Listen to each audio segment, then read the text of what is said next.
तो पट्टी खुल गई रहे, ऐसे खोल दिले। ओ, कल रात की जी दवाई दी ले रही हूँ, लगैलू? हाँ बड़की माई। पवन। जी मैडम। पवन, अच्छा सुनो, स्कूल में सावधानी से रहिए, चोट ना लगे। हाँ पवन, तू क्लास तक एकर बैग पहुँचा दी है, हाथ में अच्छा। लगेगी ना चाहे, ठीक है? ठीक। गाड़ी तैयार है? तैयार है। जा तू लोग अब निकला। और बोनी बाबा? ना होकर तबीयत ठीक नहीं क्यों ना जाई, तू लोग हम निकलिए। हाँ टाटा बड़की माई। टाटा। टाटा। हाँ हाँ हाँ, कहीं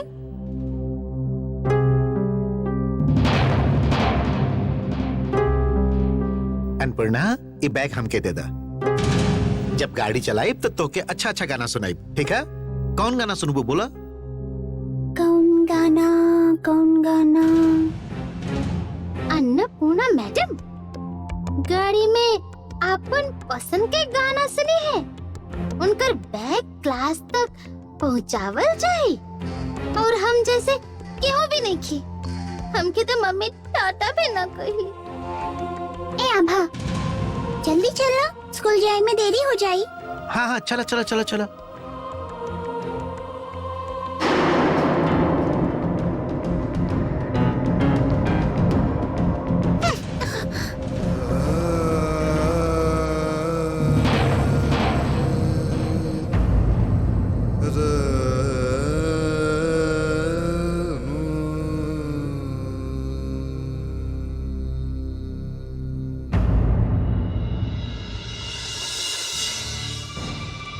तकलीफ? कैसे तकलीफ?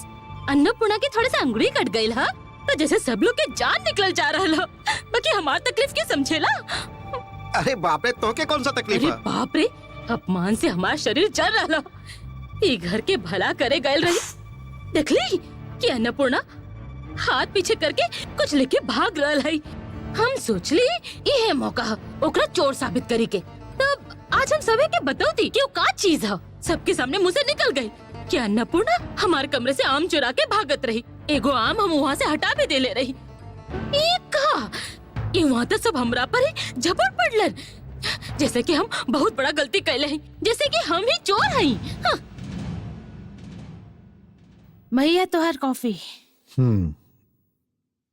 दीदिया, आपन कॉफी भी ले आओ ना, संगे बैठ के पियब। ले ले है ना, पिए खातिर रिया। अच्छा, डिस्टर्ब तो ना होई ना? का दीदिया, तू भी ना अजीब अजीब बात कैल करे लो। बैठा चुपचाप। हम लोग चुस्की ले लेके कॉफी पियब।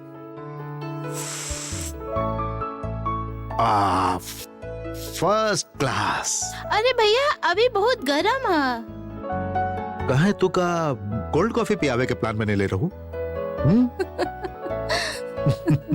तू ना भैया वैसने नटखट बाड़ा। तू भी तो अभइयों डांटत रहे लू बचपन के तरह। तुहार देख रेख में जे भी रही वो एकदम ठीक हो जाए। सोनाली के का हाल है? सुधर रहल है, काफी चेंज आयल है भैया, कुछ डिसिप्लिन भी भइल है, अच्छी सुशील आज्ञाकारी जैसन की ओकर पापा चाहेलन। सुधर जाई भैया, कुछ दिन बीते दा। अभी कहली ना हम, तुझे हो ऐसे तो हर देख रेख में है, यही से वो धीरे धीरे बदल रहा है। ना भैया,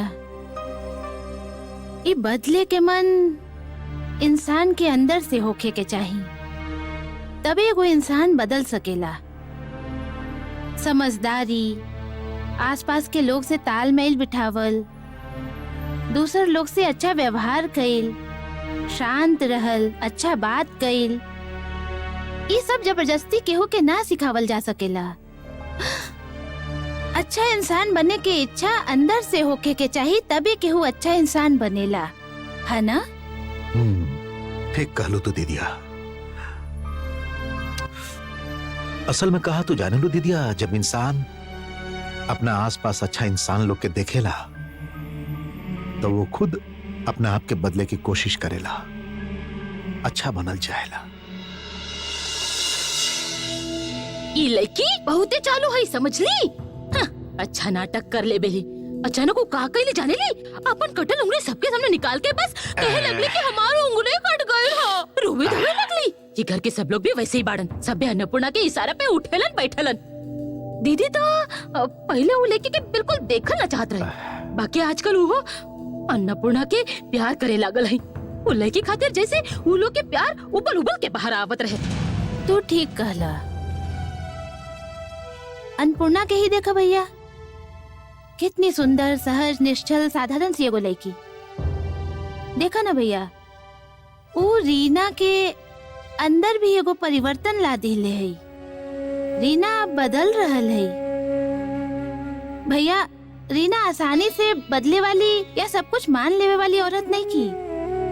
बाकी अन्नपूर्णा के लेके ओकरा अंदर जो एगो इनसिक्योरिटी रहे, वो अब धीरे धीरे कम हो गई है। वो फिर से अन्नपूर्णा के प्यार करे लागल है। सब कुछ ठीक हो रहा है, पहले जैसा नहीं हो रहा है ना भैया? तू गौर ना कैला? हाँ दीदिया, देख रहा लाई और ये बदलाव अच्छा लग रहा। बाकी ये बदलाव अस्थाई होके तबे तो कारगर हुई। असल में कहा दीदिया कि कब से एक के बाद एक ही घर में अशांति चल रहा ला। बहुत दिन से अच्छा दिन नहीं देख ले। यही से डर लागेला कि कहीं फिर से कोनो घटना न घट जाए।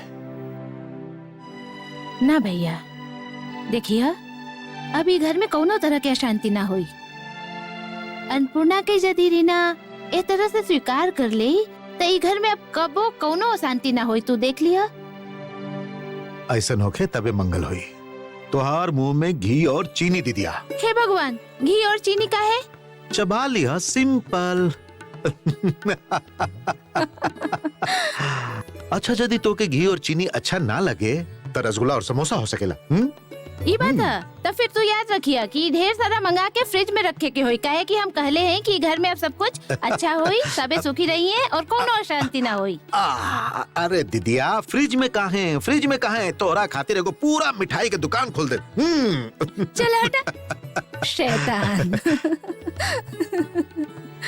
कितना दिन के बाद खुल के हंस रहा नहीं दीदिया। हाँ भैया, अब से हम लोग खुल के ही हसल करब। सब अच्छा से रह, सब सुखी रह, है ना? कॉफी अब ठंडा हो रहा दीदिया। और एक कोल्ड कॉफी ना है। जल्दी पी ले। सुनी, अब कुछ तो करी, ना तो सब सत्यानाश हो जाई। अपनी बकर बकर बंद करबू। सुनो, ऑफिस में हम 56 तरह के प्रॉब्लम में रहे नहीं। तुम्हारी बकबक हमके अच्छा ना लगेला। आप तो ऑफिस जाके निश्चिंत होके बैठल रहेली, और बोनी के प्रॉब्लम हमके ही झेले के पड़ेला। मारी होके हम तो आंख मूंद के ना बैठ सकेली ना। क्या प्रॉब्लम है? क्या प्रॉब्लम है बोनी के? तू हमके और परेशान मत करा। परेशानी तो हो रहा है हमके। माई होके देख रहा है कि सबे हमार बेटा के नेग्लेक्ट कर रहल बाड़न, ओकर नजरअंदाज करत आरन, जैसे कि हमार बेटा ड्राइवर के लड़का होके और अन्नपूर्णा वो लड़की घर के महारानी होके। पहले तो खाली बड़का भैया अन्नपूर्णा के मानत रहन, बाकी अब तो दीदी भी ओकरा गले लगा रहल है। ये सब खाली हमार किस्मत के फेर है, हमरा से बर्दाश्त अरे ना हो तोके रहा। कुछ बर्दाश्त करे की जरूरत नहीं के। तू जा कृपा करके हमरा खातिर एक कप कॉफी ले आवा। हाँ, हम जा रहा है, बाकी हमार बात तो सुनी। इधर चुपचाप मत बैठल रही, कुछ तो करी, कुछ रास्ता निकाली। हम याद दिया रहा है ना तो अन्नपूर्णा इतनी चालाक है कि एक दिन ये घर के महारानी बन बैठी और हमार बेटा के अपन नौकर बना के ओकरा से सेवा करवाई। वो सब हम ना देख पाए, वो सब हम नहीं के देखा। अरे ये सब तोके कुछ ना देखे के पड़ी। तू जा और जाके कॉफी ले आवा। दिमाग मत खा प्लीज, जा जा। अरे हट, आपसे तो कुछ कहानी बेकार हो, हमार बात तो क्यों सुनने लग करेला। एक ही बात पक पक पक पक पक पक के ले जाते।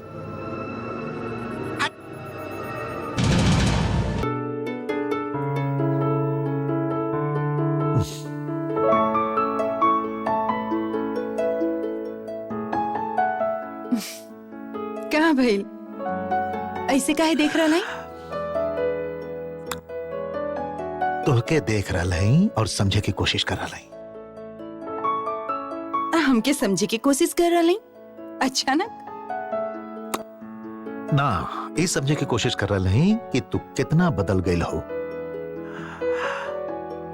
अब हम कंफर्म हो गई कहाँ कंफर्म हो गई ली कि तू बदलल नहीं खो। तू एकदम पहले के तरह ही हो, पहले वाली रीना। आज हमके बहुत अजीब लागत रहे जब तू अन्नपूर्णा के अपना पास बुला के प्यार से होकर मरहम पट्टी कैलू। आज हमके वो पहले वाली रीना नजर आईली। हम दिदिया से कहली कि देखा अब घर में सब कुछ ठीक ठाक हो जाए, सब कुछ पहले जैसे नहीं नॉर्मल हो जाए। एकरा खातिर तो के थैंक यू। शांतनु, इतना खुश होके कि कौनो जरूरत नहीं खे। हम बदल गए हई, बादल छट गए ह, इस बात का कौनो मतलब नहीं खे। अन्नपूर्णा ये घर में रही हम नहीं की चाहत रही। काहे नहीं की चाहत रही ये आप अच्छा तरह से जाने ली। उम्मीद करेली कि इतना दिन में आपके समझ में आ गई हुई कि अन्नपूर्णा और आभा के बीच में अनबन शुरू हो गई है। दोनों स्कूल में संगे पढ़ेली। आप चाहली इस अन्नपूर्णा ही में रहेली। इस सब के लेके हमके कोनो शिकायत नहीं की। बाकी तू अन्नपूर्णा खातिर जे कुछ भी कैलू हमके ओकरा बारे में कुछ कहे कही रहे। हम ऐसन भी का कह देली। ओकर हाथ कट गए रहे, छोट बच्ची हई त मरम पट्टी कर देली कि भी होगा तम ये कर। यस, यह तो के स्पेशल बनावेला। उहे रीना से तुम प्यार करेली और यही से तो हमार रीना हो। हम देखत रहे कि जब तू अन्नपूर्णा के मरहम पट्टी करत रहो तो कितना ममता कितना प्यार रहे उनमें। Thank you. शांतनु, अब आपको ज्यादा बोल रहा है। एगो बच्ची तकलीफ में रही तो हम ओकर मदद करी बस। यही से तुम तो से प्यार करेली काहे कि तू स्पेशल हो। अच्छा बहुत हो गए, अब हमके काम छोड़ी।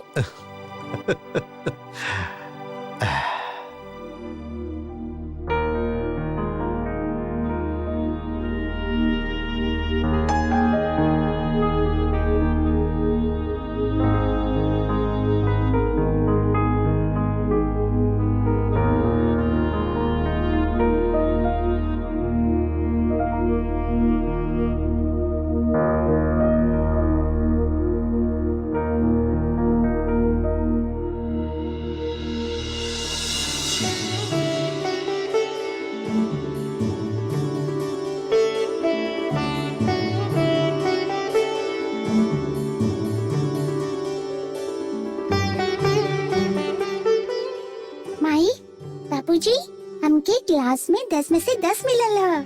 मैडम हमके वेरी गुड दिले हई। ई देखा।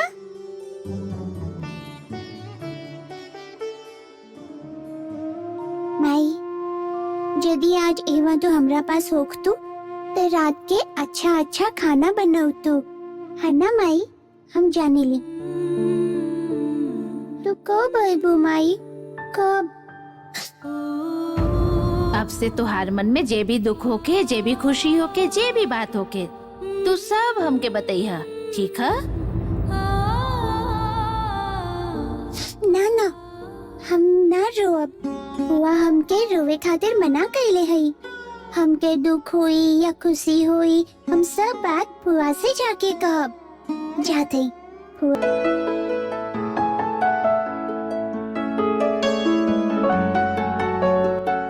हर समय खाले अन्नपूर्णा अन्नपूर्णा अन्नपूर्णा सब कहलन, सब चाहत है जाके दिखावत है, सब के दिखावत है कि आ भाई बेस्ट है अन्नपूर्णा ना।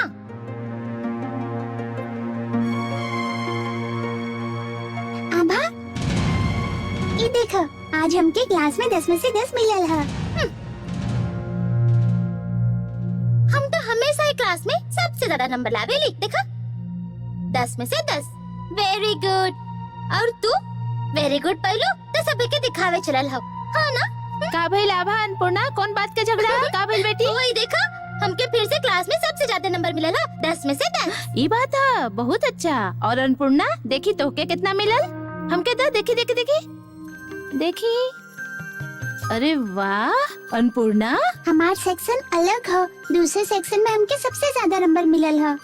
वाह वाह, स्कूल में जाते इतना अच्छा नंबर लावे लगलो तू। बुआ तो हमार कॉपी पहले देखा ना। हम तो जाने ली कि आभा हमेशा अच्छा नंबर लावेली। बाकी अन्नपूर्णा के देखा स्कूल जाते ही कितना अच्छा नंबर ला रहे हो। अच्छा अन्नपूर्णा, ये हिसाब तू खुद कैले हो। Very good. ए आभा, तुम्हारे स्कूल के का खबर हो? सोनाली, आभा तो टॉप करबे करेली। बाकी अन्नपूर्णा भी स्कूल जाके बहुत अच्छा नंबर ला रही। आगे भी क्लास में सब टेस्ट में अच्छा नंबर लावे के पड़ी। प्रॉमिस? बहुत अच्छा। ना, अन्नपूर्णा बेस्ट नहीं थी, हम बेस्ट हैं। ये यदि हमार सेक्शन में होती तो एकरा पता चलत कि बेस्ट के हो।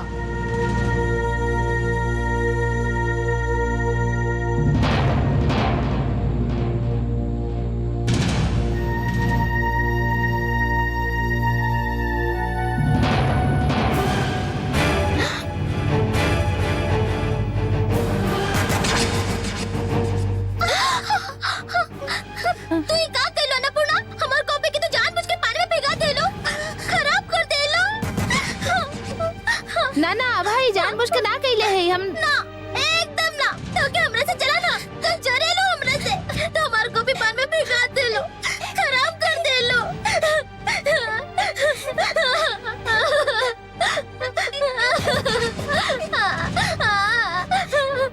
ये छुआ मत छुआ हमार कॉपी के। हम जानबूझ के ना कैले हई। कैसे गिर गई हमके ही पता ना चलल। चुप, एकदम चुप, झूठी गद्दार कही के। ना आभा, गलती से हो गई ला। ये जानबूझ के ना कैले है। अच्छा, ये ऐसा काहे करी बोला? एकर बात भी सुनो ना कि का कहा था। सुन तो ना। तो कर पापा बाड़ा भी हमारा। आभा, आभा बात तो सुना। आभा, आभा भैया। आभा, ये का बचपना। अन्नपूर्णा, रोवा आभा, मत रोवा बेटा, सब ठीक हो जाए। हम कहते ही ना, हम जानबूझ के ना गिरौली। जाने ली तू जानबूझ के ना गिरेले हो। बाकी आबा सोच रहे कि जाने ली बेटा, सब ठीक हो जाए। मत रोवा बेटा, सोना बेटा, हमारे प्यारी। रोवे दा और रोवे दा, कौनो फायदा ना हुई।